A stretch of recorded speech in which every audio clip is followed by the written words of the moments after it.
Olá, advogados e advogadas! Nessa série Desvendando as Custas do Tribunal de Justiça e Acelerando seus processos, eu estou ensinando todos os passos para você parar de errar no recolhimento das custas processuais e dessa forma acelerar muito o recebimento dos seus honorários.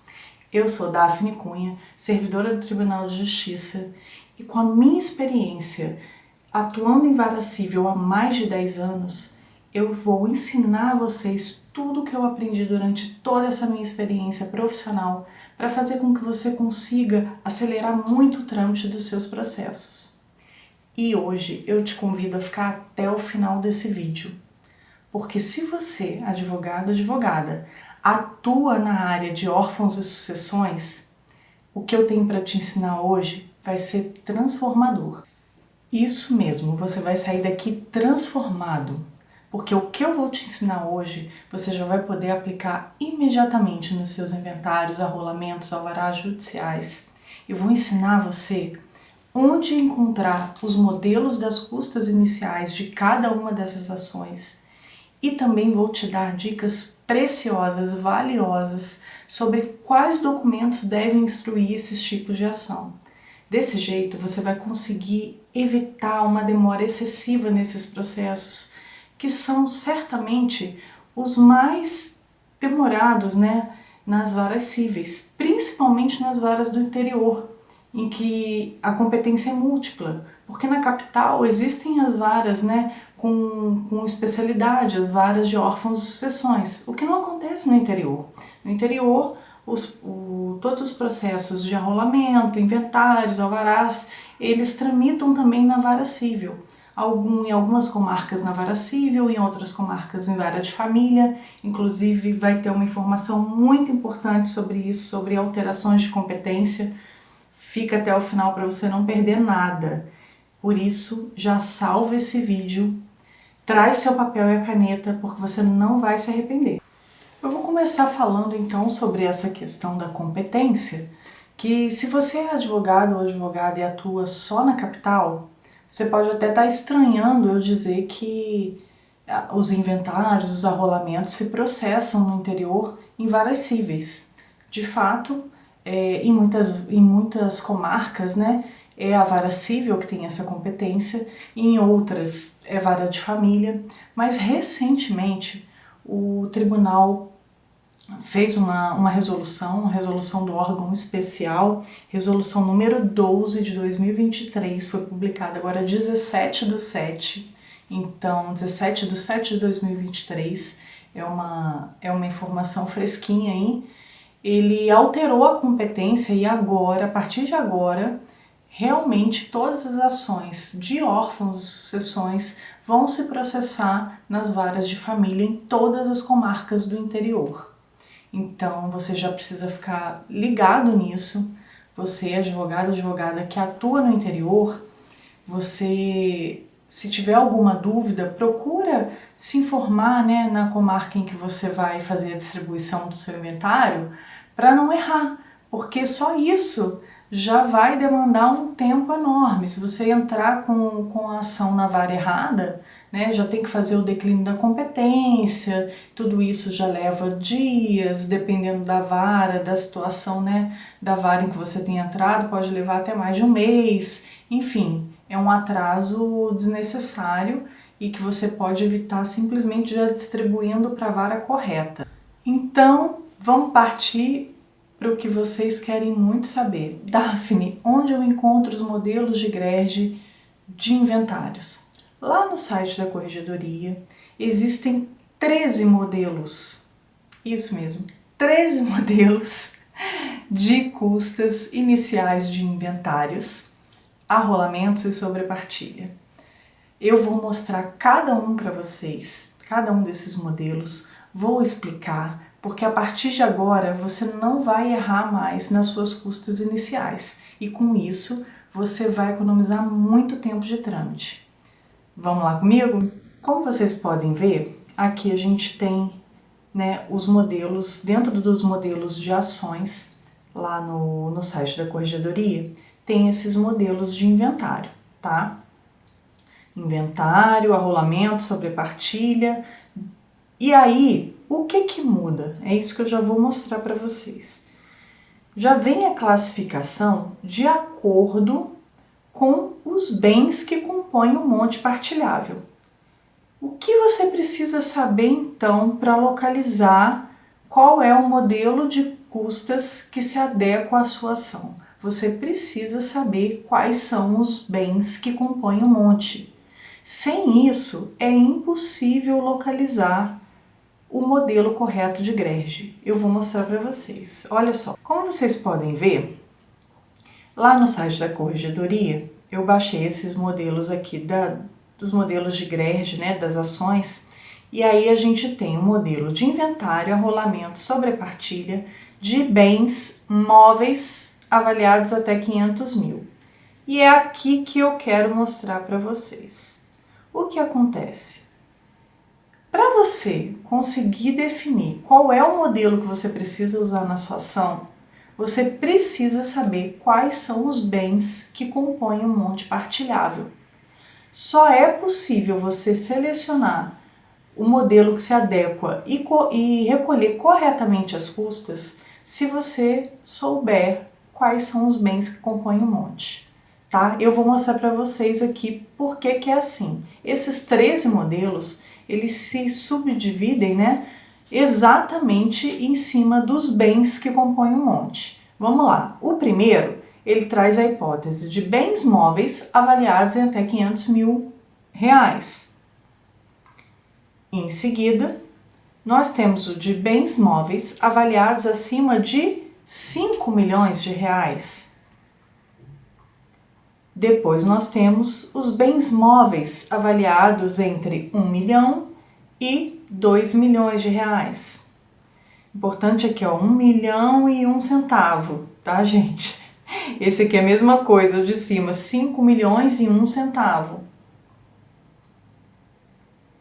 Como a gente vai estar, até já vou dar essa dica, como a gente vai estar falando, a gente está falando aqui em questão de avaliação dos bens, no início do inventário você ainda não tem essa avaliação, né? Então você vai usar aí, por exemplo, com relação a bens móveis.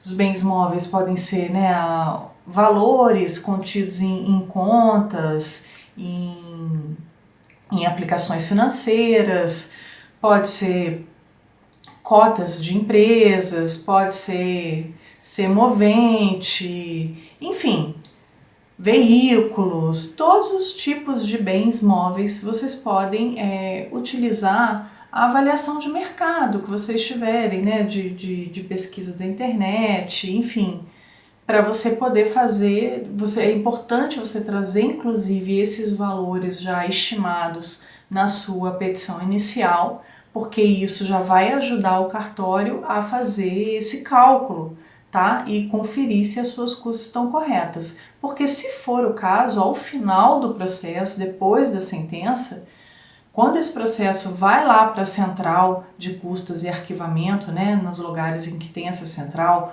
ou o próprio cartório vai fazer a verificação de custas finais, se for o caso, você vai ser intimado para alguma complementação, tá bom? Mas é importante que nesse início você utilize o valor, por exemplo, se for o caso dos bens imóveis, você pode usar o valor venal do imóvel, por exemplo, tá? Mas vamos continuar aqui, olha. A gente tem, ó, bens móveis avaliados entre 2 milhões e 1 centavo e 3 milhões. Bens móveis avaliados entre 3 milhões e 1 centavo e 4 milhões. A gente tem bens móveis avaliados entre 4 milhões e 1 centavo e 5 milhões. E aí, a gente tem também os bens móveis avaliados entre 500 mil e 1 centavo e 1 milhão.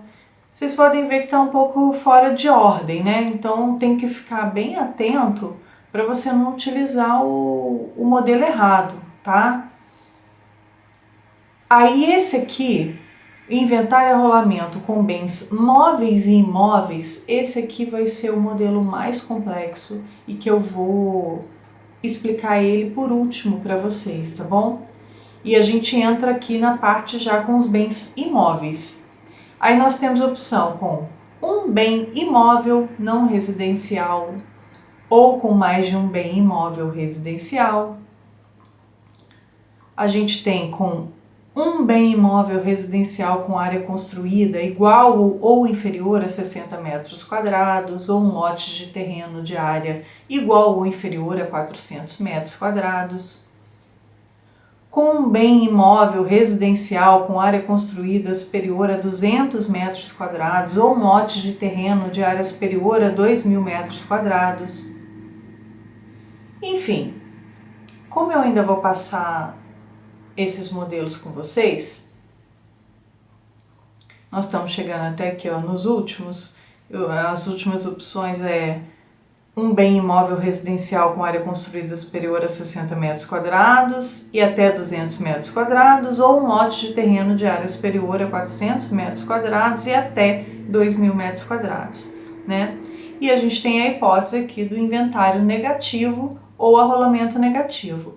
Quando é necessário entrar com esse tipo de ação, que você precisa, né, da declaração do juiz que aquela pessoa que faleceu não tinha bens, né, existem casos em que essa declaração é necessária, gera essas custas aqui que vocês estão vendo. Então são umas custas bem mais baratas do que as custas do inventário com bens, né?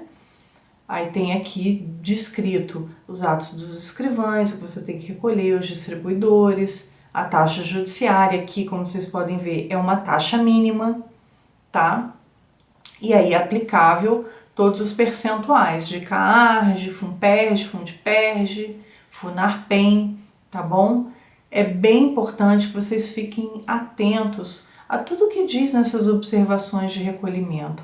É exatamente aqui que você consegue pegar quais são os detalhes do recolhimento daquela ação. Aí eu vou então começar com vocês lá em cima, mas explicando para vocês o básico para vocês entenderem. É o seguinte, o que você tem que perceber é que diante dos bens que compõem o monte, você vai verificar qual a avaliação, qual o valor de avaliação desses bens, você vai somar isso para ver onde se encaixa o seu inventário, tá? Se você tem só bens móveis, ou só bens imóveis, ou se você tem bens móveis e imóveis, tá bom?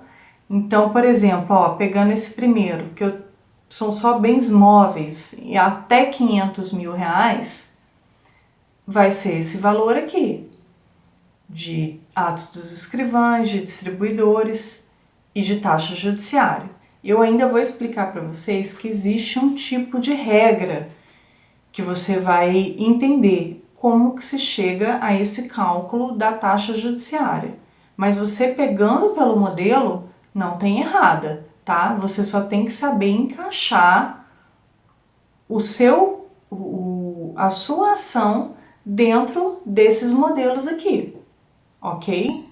Eu sei que talvez possa estar parecendo ser bem complicado, tá? Porque eu estou mostrando para vocês aqueles 13 modelos ali que estão presentes no site da Corregedoria, mas não é tão complicado não. E eu trouxe alguns exemplos nos slides, que aí vocês vão começar a entender melhor tudo isso que eu estou falando aqui para vocês. Tá joia?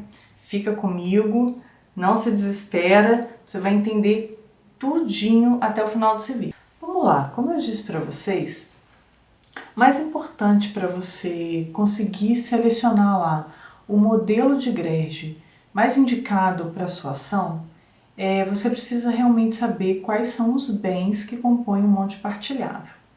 Mas, dentro da metodologia que eu criei para te ensinar a recolher as custas corretamente e acelerar os seus processos, eu criei uma regrinha.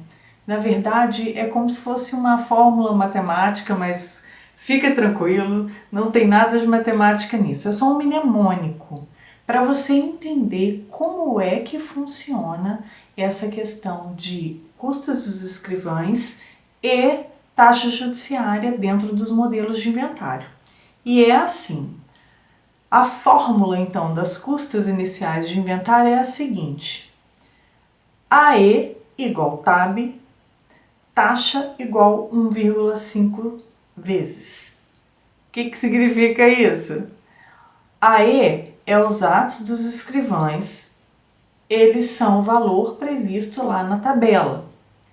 E a taxa judiciária vai ser sempre 1,5 vezes o valor da taxa dos atos dos escrivães, ok? O que é importante então? Você tem que saber exatamente quais são os bens que compõem o monte para você enquadrar lá naqueles modelos que a corregedoria disponibiliza. Para você entender melhor, eu trouxe aqui alguns exemplos e a gente vai fazer na prática para você conseguir entender o que a gente está falando. Vamos lá. O exemplo número 1, tá? Suponhamos que o monte tem um imóvel residencial com menos de 60 metros quadrados de área construída. E só tem isso. Não tem nenhum valor a ser partilhado, não tem veículo, não tem mais nada. Só esse imóvel residencial, menos de 60 metros quadrados de área construída. Nesse caso, você vai ver lá na tabela que os atos dos escrivães é R$ 942,51. E a taxa judiciária dele vai ser 1,5 vezes, ou seja, 1,5 vezes esses 942, que vai dar R$ 1.413,76. Lembrando, lógico, que esses valores que eu estou apontando para você são os valores da tabela de 2023, tá? De acordo com o ano que você estiver assistindo esse vídeo, você tem que verificar lá na tabela qual é o valor que está sendo cobrado. Vamos para o segundo exemplo. Nesse segundo exemplo, a gente tem um monte com um imóvel residencial com menos de 60 metros quadrados de área construída e um valor em aplicação financeira de R$ 50 mil. Esse caso, lembra que eu comentei com vocês que o mais complicado seria quando a gente estivesse diante daquele modelo que prevê quando o monte tem bens móveis e imóveis? É por isso aqui que eu vou te mostrar. O que acontece é o seguinte, lá no modelo da corregedoria, ele diz que você vai ter que somar todos os valores da tabela relativos a cada bem que compõe o monte. Como é que funciona isso? É o seguinte, você aqui no caso, você tem o bem imóvel residencial e você tem o valor de aplicação financeira que é um bem móvel. Então você vai pegar o valor que está previsto para ser recolhido como atos dos escrivães para os bens móveis, né, na primeira faixa lá, que é menos de R$ 500 mil, e você vai ver também o que é previsto para quando se tem um imóvel residencial com menos de 60 metros quadrados. Nesse caso, você vai somar o que está previsto de atos dos escrivães para uma hipótese e para outra hipótese. Em cada um desses modelos, você vai ver lá, olhando lá no modelo, você vai verificar que para o monte com um imóvel residencial com menos de 60 metros quadrados, é cobrado um ato dos escrivães de R$ 942,51. E para o caso dos bens móveis, com valor menos que R$ 500 mil, também é cobrada essa taxa, R$ 942,51. Então você vai ter que somar esses dois valores para encontrar qual vai ser o valor que você vai pagar de atos dos escrivães, tá? E a taxa judiciária vai ser esse valor somado, que aqui no caso a gente encontrou R$ 1.885,02, né? Esse é o valor total que você vai pagar de atos dos escrivães, e você vai multiplicar por 1,5. Então você vai encontrar o valor de R$ 2.827,53. Então, recapitulando aí, atenção, monte com bens móveis e bens imóveis. Os atos dos escrivães, a gente vai somar o previsto na tabela para a faixa de valor, tanto dos bens móveis quanto dos imóveis. E a taxa judiciária vai ser 1,5 vezes o total encontrado para os atos dos escrivães. Eu sei que você pode estar pensando, Daphne, meu Deus, mas fez um nó na minha cabeça agora. Não estou entendendo nada disso. Como é que eu faço? Calma. O importante é você dividir em pequenas partes para compreender. Então, como diria Henry Ford, você é capaz de compreender qualquer processo dividindo ele em pequenas partes. Então, o que você vai fazer? Você primeiro vai analisar o seu monte partilhável. Você vai somar primeiramente o valor dos bens móveis. Vamos lá, coloquei aqui para vocês. Você vai somar os valores de todos os bens móveis e encontrar a faixa de valor do modelo aplicável. Você vai verificar lá se ele é até 500 mil reais, acima disso, né, de 500 mil a 1 milhão, ou de 1 milhão a 2 milhões, de 2 milhões a 3 milhões. Você vai ver lá, você vai encaixar de acordo com o valor que você encontrar dos bens móveis. Você vai lá, ver o que ele está previsto do valor de atos dos escrivães. Reserva esse valor. Aí o que você vai verificar em seguida?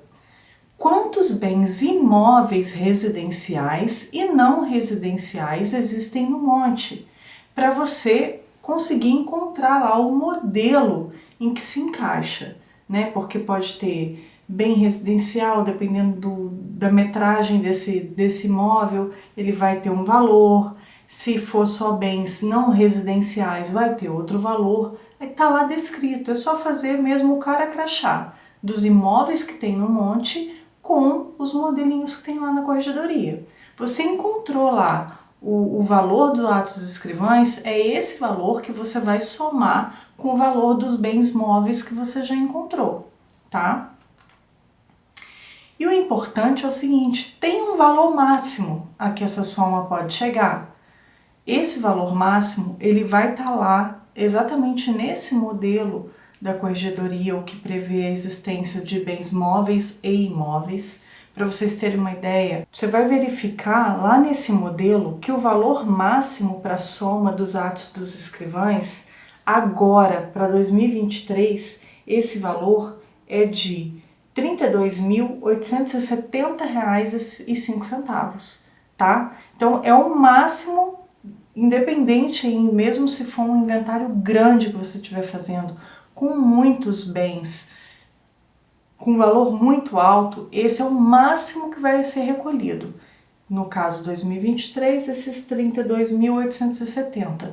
E aí a taxa judiciária vai ser 1,5 vezes esse valor, que atualmente estaria dando R$ 49.305,07, tá certo?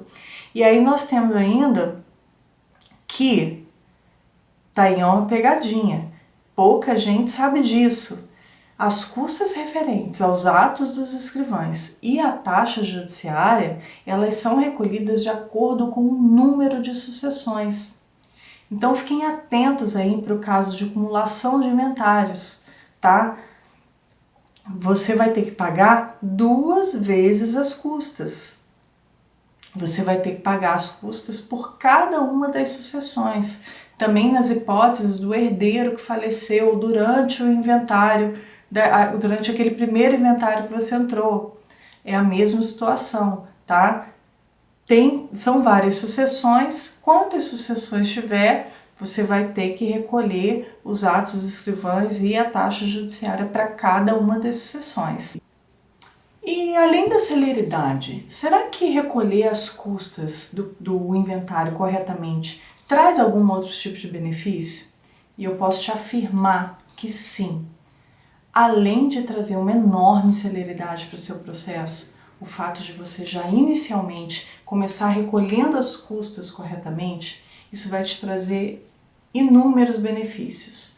Um deles, e talvez um dos principais, que vão ter relação com a sua relação com o seu cliente, é exatamente o fato de você, com segurança, poder passar para ele exatamente em quanto vai ficar as custas desse inventário. Porque isso pode ser decisivo para ele definir vocês, né, em conjunto, definirem se vai ser mais interessante entrar com o inventário extrajudicial ou um inventário judicial. Isso pode fazer muita diferença, porque, como você viu lá nos valores, são valores altos e que podem realmente pesar muito no orçamento familiar. E aí você imagina, as pessoas já estão passando por uma perda, por um momento tão difícil, né? Um momento de dor, e precisam resolver essas questões burocráticas, não tem jeito. Então, se você pelo menos tirar esse peso da questão financeira, né, da pessoa já ter previsibilidade com relação a quanto vai gastar de custas processuais, isso já traz mais tranquilidade, mais leveza, né, mais confiança para essa relação de vocês. E eu tenho certeza que você, advogado, advogada, que atuam na área de órfãos e sucessões, vocês sabem exatamente do que eu estou falando. Vocês sabem do quão delicada pode ser essa fase. Então, esse é mais um motivo para você poder passar essas informações para o seu cliente de uma forma tranquila, de uma forma clara, objetiva, e que dê a ele esse poder de escolher como vai fazer, o que vai fazer, dá a possibilidade de vocês pedirem, se for o caso, um recolhimento de custos ao final, ou pedir um alvará para levantamento de algum valor que o falecido tenha em banco, né? Normalmente é bem possível esse tipo de pedido e os juízes costumam deferir, né? Um alvará para levantamento de valor para pagamento das custas, ou até a venda de algum bem, né? De um automóvel ou de um imóvel com valor mais em conta e que tenha a possibilidade de fazer com que esse não seja mais um peso para a família, a questão financeira. É muito importante lembrar também que, além daquelas custas iniciais, você precisa ficar atento à necessidade de recolhimento de custas para citação de herdeiros que por um acaso não estejam representados por você ou por outro advogado já desde o início no processo do inventário, né? Então, se você já se adianta ao pedir a citação desses herdeiros, você já se adianta, já recolhe lá o valor do oficial de justiça ou o valor das custas postais, né, do correio, isso já acelera bastante o seu processo, porque você não vai precisar ser intimado para complementação, para recolhimento. Isso tudo vai economizando. Em cada lugar que você economiza 2 meses, 3 meses, 4 meses, ao final isso gera uma economia de anos para o seu processo. De anos. Então é muito importante ficar atento a isso. Além da questão do recolhimento das custas para a citação dos herdeiros, fica atento também ao seguinte: muitas vezes eu vejo lá, passa por mim inventários em que as partes que entraram com o inventário, né, a inventariante, os herdeiros que já estão lá, às vezes não têm conhecimento do paradeiro dos outros herdeiros. Às vezes perderam contato, enfim, por inúmeros motivos. Nesse caso, se vocês já não têm o endereço atualizado desses herdeiros, já peçam de uma vez a pesquisa de endereços, né, por todos os convênios que o tribunal tem atualmente. E para isso é necessário recolhimento de custas. Então, se você já faz esse pedido para a pesquisa dos endereços, já instruído com as custas corretamente recolhidas, já com a grade vinculada, tudo isso causa enorme celeridade para o seu processo. Essas custas das pesquisas, elas são super simples, é apenas um campo, e aí eu quero que você deixe aqui nos comentários. Você conhece essas custas? Quer que eu faça para você um outro vídeo no canal falando mais sobre essas questões? Deixa aqui para mim. Além de estar atento, né, ao recolhimento das custas, de recolher corretamente, recolher de forma antecipada, é muito importante também, nessa questão dos inventários, arrolamentos, é a questão da documentação que instrui a inicial, que instrui o processo. né? Na verdade, muitas vezes na inicial não são apresentados todos esses documentos, mas eles são apresentados ao longo do processo.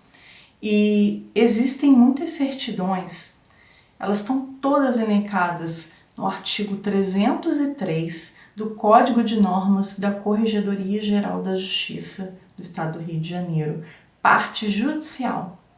Eu vou mostrar ainda para vocês, eu fiz um slide, eu vou mostrar esse artigo para vocês em detalhe, tá? Vou mostrar em detalhe quais são todas as certidões necessárias para instruir o arrolamento e o inventário. Mas a questão é que você já se adiantando, trazendo todas essas certidões, antes que dependa do cartório certificar o que tem, o que falta, te intimar para você trazer essas certidões, se você já traz antecipadamente, você se adianta, traz toda essa documentação junto aos autos e principalmente você faz uma petição, depois que você já tiver juntado tudo, que não tiver mais pendências, você faz uma petição com um breve resumo, indicando todas as folhas onde estão todas essas certidões, isso vai trazer uma enorme celeridade para o seu processo. Você não tem ideia do quanto isso pode ser efetivo, diferencial para o seu processo andar muito mais rápido. Porque aí o cartório não vai precisar levar horas olhando item a item o que está acontecendo. Às vezes ele pode fazer uma certidão, passar por algum desses documentos, não verificar que aquele documento estava ali, porque às vezes são processos com muitos documentos, com muitas folhas. E, enfim, esse trabalho é feito por servidores que são seres humanos e que também erram, né? Que também podem passar por alguma coisa. Então, se você traz essa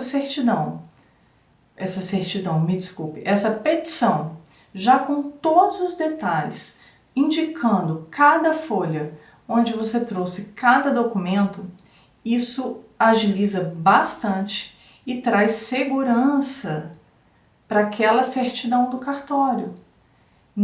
Provavelmente não vai ter erro naquela certidão e se tiver, basta um contato seu para dar um toque no cartório e falar assim, olha gente, eu tô com uma petição na folha tal, tá lá indicado direitinho a certidão, vocês disseram que tá faltando, mas não tá tudo lá. Basta uma petiçãozinha sua demonstrando isso, pronto, resolvido o problema. Tá certo? Porque a gente tem que ter em mente sempre que normalmente nos cartórios, em média, nós estamos falando aí nas comarcas do interior, por exemplo, de mais ou menos entre 5 a 10 mil processos no acervo para 4, 5 servidores, né? É um volume de demandas muito alto.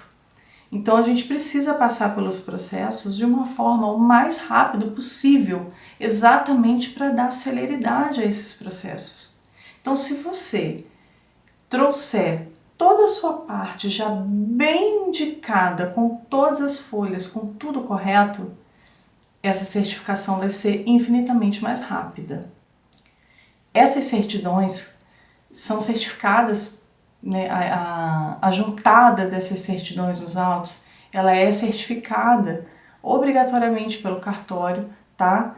E se você faz essa juntada antes mesmo de ser intimado, você acelera bastante seu processo, como nós já havíamos dito aqui, tá bom? Vamos lá ver quais são as certidões.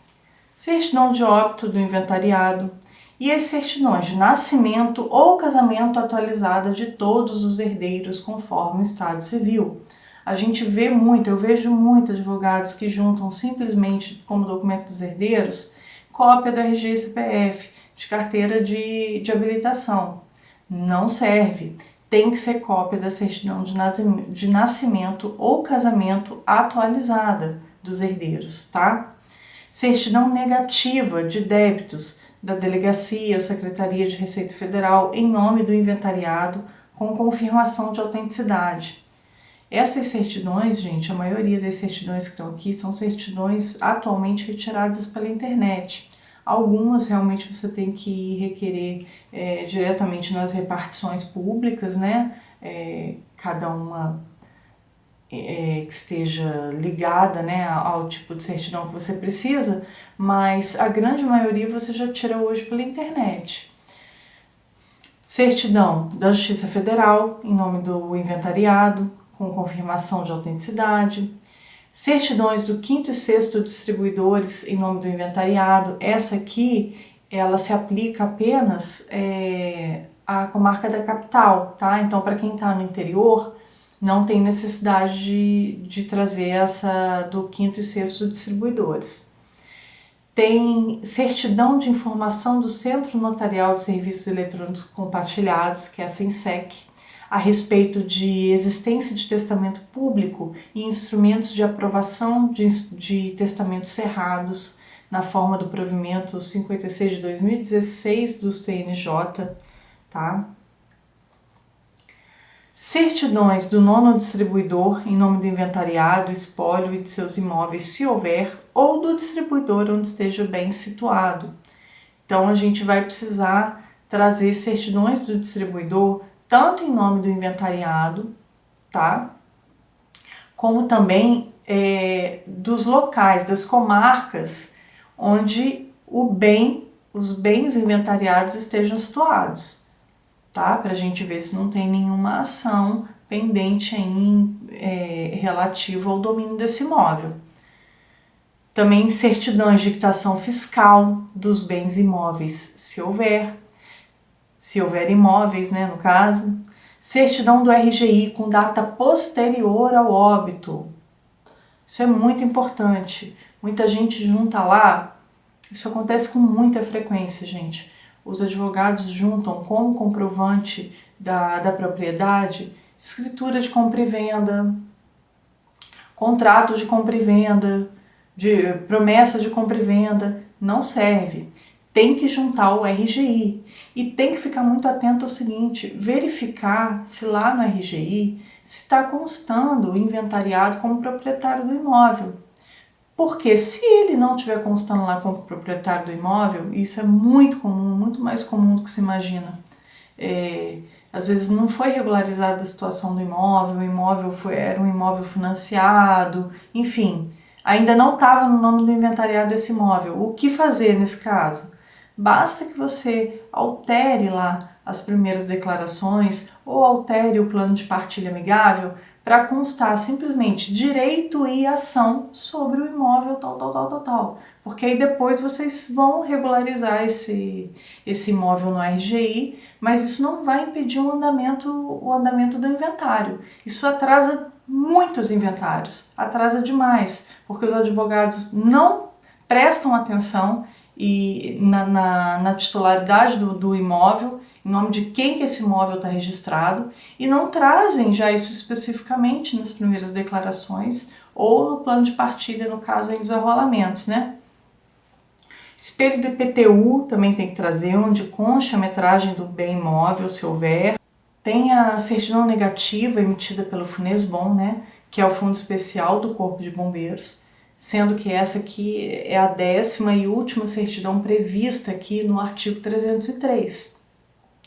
Então, mais uma vez eu vou frisar, porque é de suma importância que os advogados que atuam nessa área fiquem muito atentos e que já tragam o quanto antes essa documentação, que essa documentação esteja toda atualizada, autenticada, né, as autenticações normais, né, que vêm já dos sites mesmo, para que você acelere o seu processo, para que você não perca tempo, para que seu processo não entre nas filas de processamento para ser certificado que tem pendência e depois disso você ser intimado, e você é intimado diversas vezes para complementação de certidões. Isso atrasa, como eu já disse em outras oportunidades nesse vídeo, isso atrasa em meses, isso atrasa em anos o seu processo. E quando chega o fim do inventário? Para a expedição do formal de partilha, carta de adjudicação, alvarás, será que tem recolhimento de custas? Eu vou mostrar agora para vocês aqui os modelos de GRERD nesses casos, tá? Vamos lá. Para o formal de partilha, funciona assim. Formal de partilha que exceder de 1, inclusive segundas vias. O que isso significa? O primeiro formal de partilha, ele não tem custas. Só vai gerar custas do segundo formal em diante. E às vezes é necessário expedir mais de um formal, né? Dependendo da situação. E se você precisar de uma segunda via do formal, também gera esse recolhimento de custas. Ele é composto aqui pelo valor do ato dos escrivães, que é R$ 177,74, e ele é composto também pelos atos de conferência de cópias. Aqui esse valor R$ 5,13 é um valor por cópia conferida. Então, esse valor vai variar de acordo com o número de cópias que você forneceu ao cartório para a montagem desse formal, tá bom? Além disso, vai incidir em os percentuais do CARG, Fundperj, Funperj e Funarpem. Com relação aos alvarás, é bem interessante, porque é o seguinte, o alvará só vai ter recolhimento de custas quando forem mais de 4 alvarás. Até 4 alvarás não é pago, não é recolhido custas. Então, apenas quando for expedido o 5º alvará, do 5º em diante, aí sim a gente vai fazer esse recolhimento das custas aqui. Vamos ver o que diz aqui, olha. Alvará excedente de 4, somente varas de competências de órfãos e sucessões. Trata-se de documento expedido com este nome, porém sendo o início de procedimento de nome alvará. Ver modelo próprio, porque aí quando a gente tem aquele procedimento do alvará judicial, aí a gente tem custas próprias, tá, gente? Esse é o documento alvará, é o documento expedido com o nome de alvará, que é quando você precisa levantar valores junto a bancos, instituições financeiras, quando você precisa fazer transferência de veículo, ou quando você precisa fazer transferência de cotas de empresa, enfim, todas as situações que dependam de alvará, e se exceder de 4, a gente vai fazer essa cobrança aqui, que é de atos dos escrivães, no valor de R$ 87,69. Vamos ver aqui o que diz a observação, que sempre traz para a gente alguma informação bem importante. O valor de R$ 87,69 da portaria de custas será cobrado por cada alvará que exceder de 4. De acordo com a decisão dos autos de número 201.054 de 2003, a referida cobrança de custas excepciona a regra geral da Lei 3350 de 99, que inclui tal serviço nas custas dos demais escrivães. Então ele está nos contando aqui que isso foi uma regra, uma exceção à regra, né? Assim, somente as varas com competências de órfãos e sucessões podem efetuar tal cobrança, tendo em vista a ocorrência de uma peculiar extração de um número elevado de alvarás. Tá bom? Aqui a gente tem então a carta de adjudicação. No caso da carta de adjudicação, aí ele já prevê que tanto a carta quanto a segunda via, essa vai ser recolhida, tá? Porque diferente lá do formal de partilha, que falava que só, olha lá, ó, formal de partilha que exceder de 1 é o que cobra custas, inclusive segunda via. Já a carta de adjudicação, ele fala que não, carta de adjudicação ou arrematação, inclusive segunda via. Nesse caso tem custas sim, então tem que ficar atento a isso. Carta de adjudicação tem custas. E quais são essas custas? 31 e 33 dos atos dos escrivães, mais os percentuais. E ele ainda prevê aqui a possibilidade da conferência de cópias, né, que a gente já viu que é R$ 5,13, esses valores, né, gente, de 2023, caso você vá fornecer cópias para montagem dessa carta de adjudicação, tá bom? Aí é R$ 5,13 para cada cópia que você fornecer para a montagem da carta de adjudicação. É importante você verificar que existe a possibilidade, né, agora que os processos na sua maioria são processos eletrônicos, de tanto os formais quanto as cartas de adjudicação irem já eletronicamente para os cartórios, para os extrajudiciais, né, para os RGIs.